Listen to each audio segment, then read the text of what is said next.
Imagine it's the Tuesday before payday. You check your bank account before you even get out of bed because you already know it's going to be close. $43. That's what's left. Rent already came out. The car payment already came out. Payday is Friday.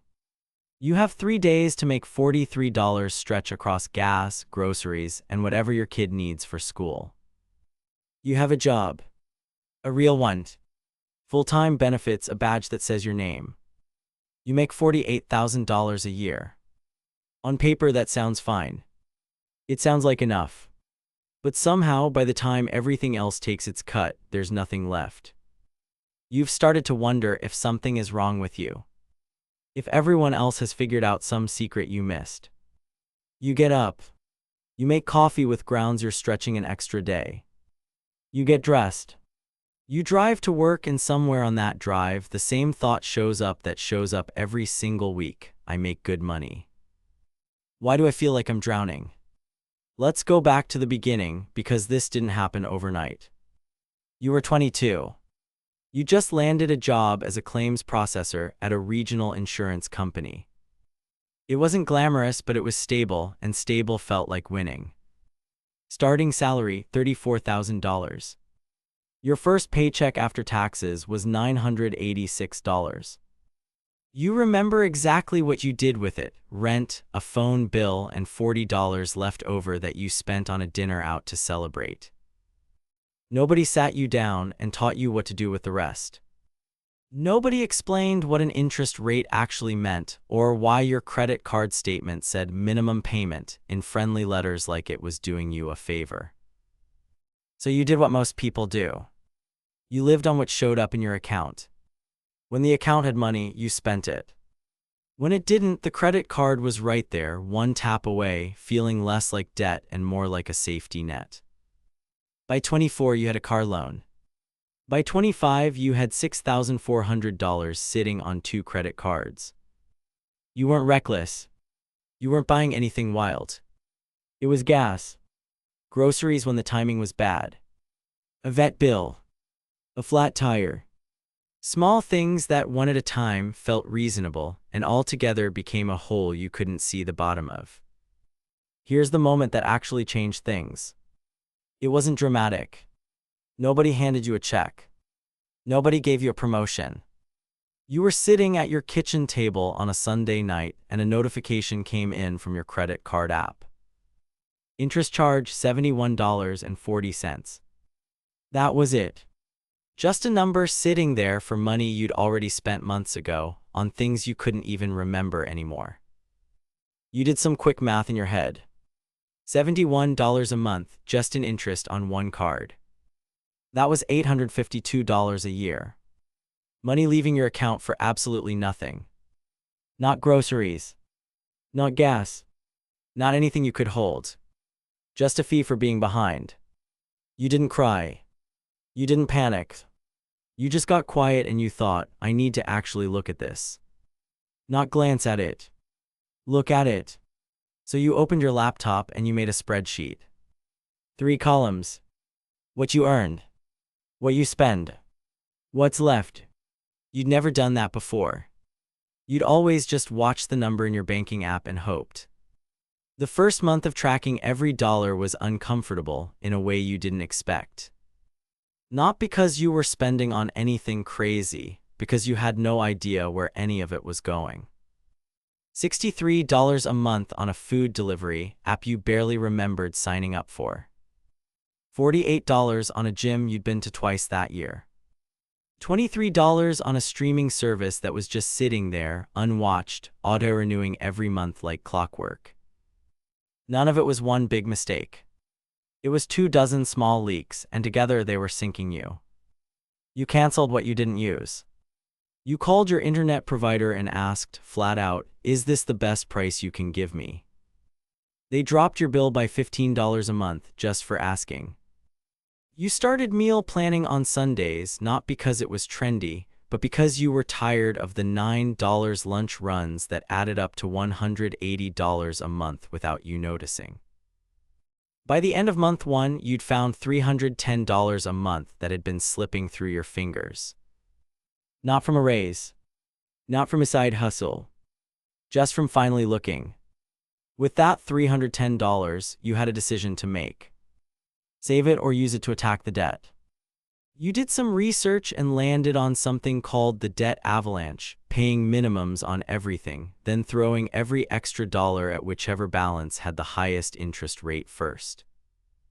Your $6,400 in credit card debt was split across two cards, one at 24.99%, one at 19.99%.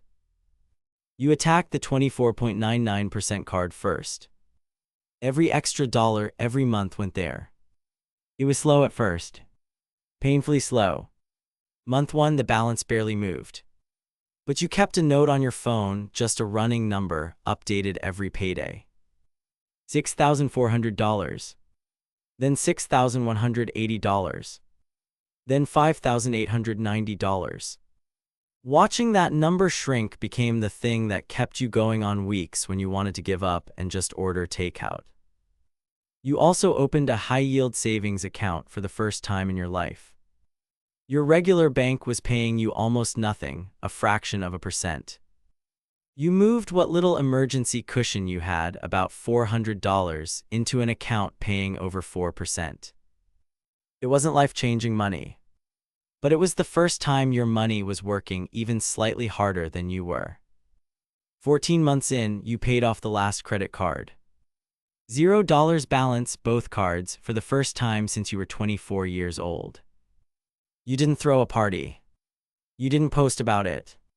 You sat at that same kitchen table and you just felt something loosen in your chest that had been tight for years. You hadn't realized how much space debt had been taking up, not just in your budget, but in your head. The quiet math running in the background of every single day. Can I afford this? What's this going to cost me? How far behind does this put me? That space didn't stay empty for long.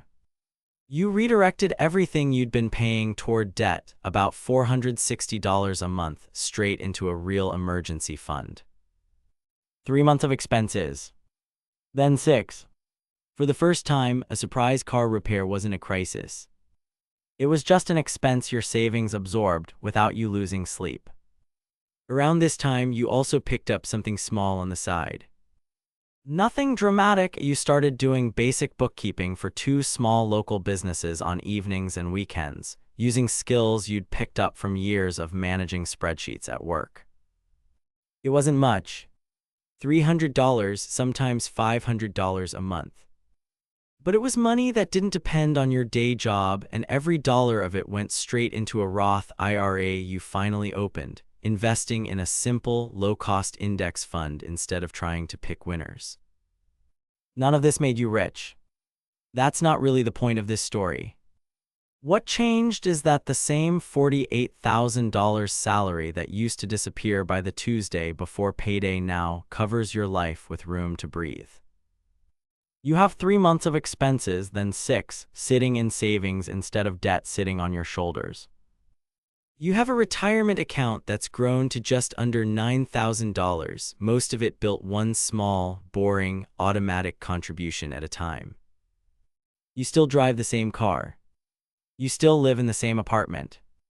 Nothing about your life looks different from the outside. But on the inside, everything is different.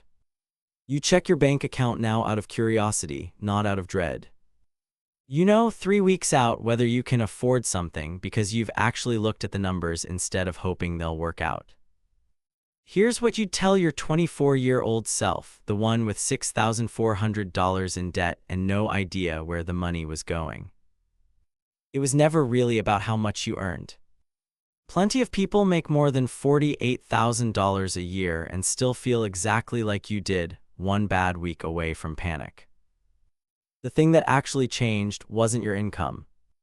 It was that you finally looked directly at the numbers instead of looking away from them. The rat race for most people isn't a corner office and a corporate ladder. It's smaller and quieter than that. It's the $71 interest charge you don't notice. It's the subscription you forgot about.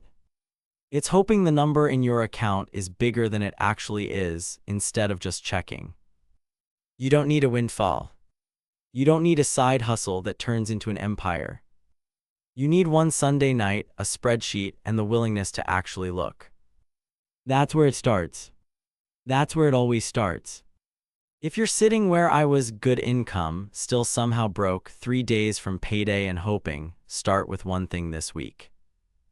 Not a full budget overhaul. Just track every dollar for 7 days. Write it all down. You'll be shocked at what you find, and that's exactly where the change begins. If this helped, subscribe. I break down real numbers like this every week. No jargon, no judgment, just what actually worked. And drop a comment. What's the one subscription or expense you forgot you were even paying for? I read every one.